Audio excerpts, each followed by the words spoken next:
Hey guys, কি খবৰ আপোনালোকৰ নিশ্চয় খবৰ ভাল আজি বহু দিনৰ মূৰত আকৌ এটা ধুনীয়া ৰেচিপিৰ হৈতে মই অৰ্পণাই মোৰ চেনেললৈকে আপোনালোকক স্বাগতম জনাইছো বলক দেৰি নকৰি ভিডিওটো আৰম্ভ কৰো প্ৰথমতে মাছখিনি নিমখ হালধি হানি এনেদৰে ফ্ৰাই কৰি লব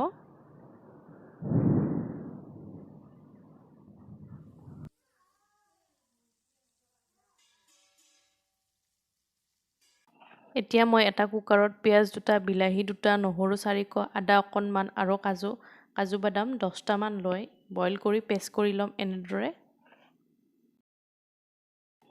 আনহাতে এটা কেৰাহীত মই 2 চামুচ ঘি 2 চামুচ বাটাৰ গৰম কৰি লম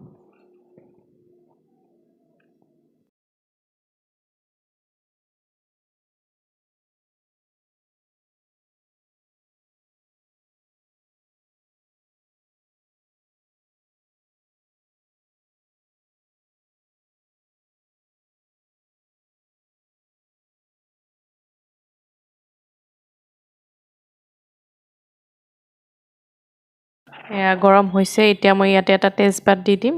তাৰ পিছত পেষ্ট কৰি থোৱা মিশ্ৰণখিনি ইয়াতে দি দিম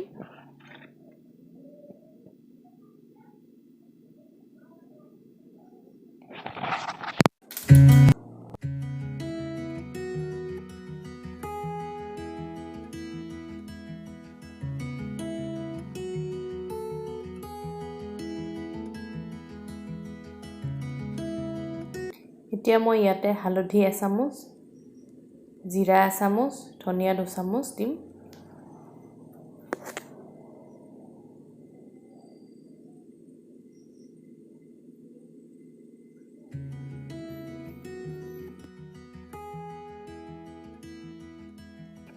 কালাৰৰ কাৰণে ৰেড চিলি পাউডাৰ 1 চামুচ দিম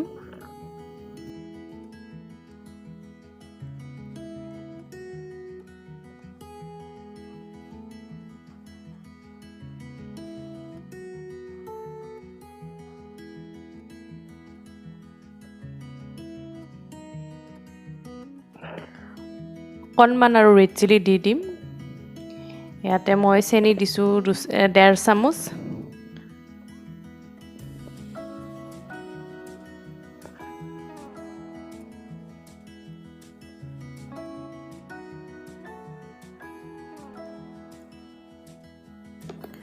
এতিয়া ধুনীয়াকৈ 5 মিনিট মান সময় ভাজি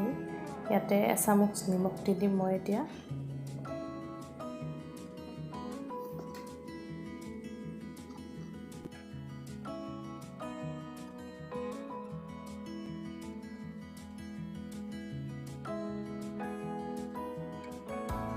অকণমান পানী দি পেলাই ধুনীয়াকৈ ভাজিম এয়া দেখিছে উতল আহিছে এতিয়া মই ইয়াতে নাৰিকলৰ গাখীৰখিনি দি দিম মই ইয়াতে লৈছোঁ আধা লিটাৰ নাৰিকলৰ গাখীৰ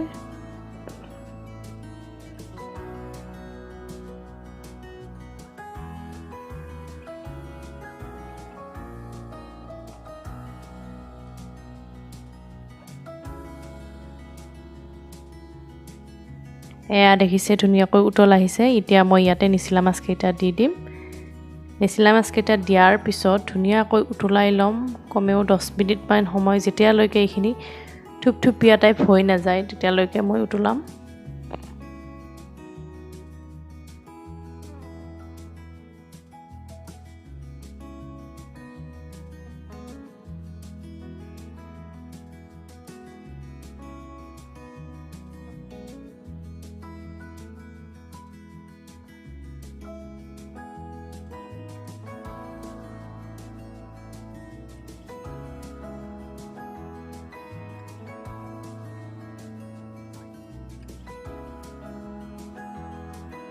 দহ মিনিট সময় উতলাৰ পিছত দেখিছে আঞ্জাখন থুপথুপীয়া টাইপ হৈছে এতিয়া মই গেছটো অফ কৰি দিম ভিডিওটো চাই কেনে পালে নজনাকৈ নাথাকিব আৰু যোন মোৰ চেনেললৈ নতুনকৈ আহিছে প্লিজ চেনেলটো সাবস্ক্ৰাইব কৰি দিব আজিলৈ ইমানতে সামৰিছোঁ আকৌ এটা নতুন ভিডিওত লগ পাই আছোঁ আপোনালোকক টেক কেয়াৰ বাই বাই